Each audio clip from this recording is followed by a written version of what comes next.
ପାଠ 13 ଚତୁର କୁକୁଡ଼ା। ପାଠ 13 ଚତୁର କୁକୁଡ଼ା। କୁକୁଡ଼ା ଆଉ କୁକୁର ଦୁଇ ମିତ। କୁକୁଡ଼ା ଆଉ କୁକୁର ଦୁଇ ମିତ। ଦୁଇ ଜଣଙ୍କର ଭଲ ପଡ଼େ। ହସି ଖେଳି ଦିନ ବିତି ଯାଉଥିଲା। ଦିନେ କୁକୁର ହାଲିଆ ହୋଇ ଶୋଇ ଯାଇଥାଏ। ବଣରୁ ବିଲୁଆଟିଏ ଆସିଲା। ତାକୁ ଦେଖି କୁକୁଡ଼ା ଭୟରେ ଥରିଲା। ବିଲୁଆ କୁକୁଡ଼ାକୁ କିପରି ଖାଇବ ଭାବିଲା। ପାଖକୁ ଯାଇ କହିଲା, କୁକୁଡ଼ା ଭାଇ, ଆସ ମିତ ବସିବା। ହସ ଖୁସି କରି ଚଳିବା। କୁକୁଡ଼ା ବିଲୁଆର ଚାଲାକି ବୁଝିଲା।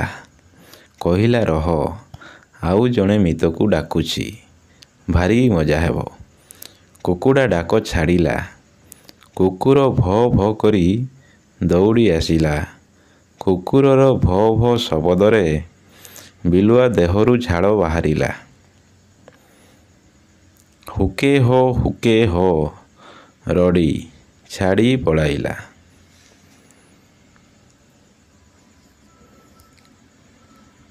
ଚତୁର କୁକୁଡ଼ା।